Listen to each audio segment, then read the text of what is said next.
World వైడ్‌గా ప్రతి ఒక్కరు ఈ రోజుల్లో స్ట్రెస్‌గా, యాంగ్జైటీగా ఫీల్ అవుతూ ఉన్నారు. అందులో దేవుణ్ణి ఆరాధించే వాళ్ళు, బైబిల్‌ని చదివే వాళ్ళు కూడా భాగమైపోతూ ఉన్నారు. ఎందుకు మనము స్ట్రెస్‌గా, యాంగ్జైటీగా ఫీల్ అవుతున్నామని మనకి మనం ప్రశ్నించుకోవాలి. లాస్ట్ డేస్‌లో పరిస్థితులు ఎలా ఉంటాయి?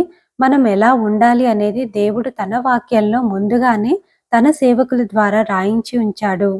ఇంకా ఓదార్పునిచ్చే చాలా లేఖనాల్లో భయపడకు, దిగులు పడకు, నేను నీకు తోడుగా ఉన్నాను, నీతో నడుస్తున్నాను, నీకు సహాయం చేస్తాను, నేను నిన్ను కాపాడుతాను అనే పదాలు చాలా లేఖనాల్లో ఉండే విధంగా దేవుడు బైబిల్‌లో రాయించాడు.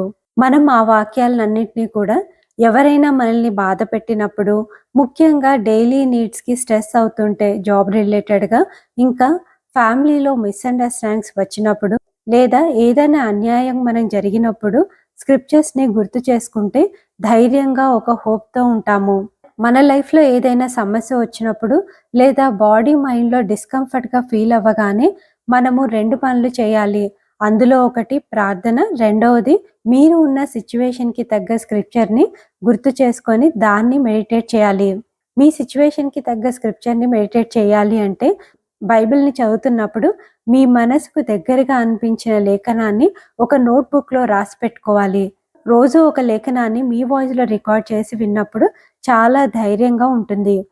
దేవుడు మీతో నడుస్తున్నాడనే ఫీల్ వస్తుంది.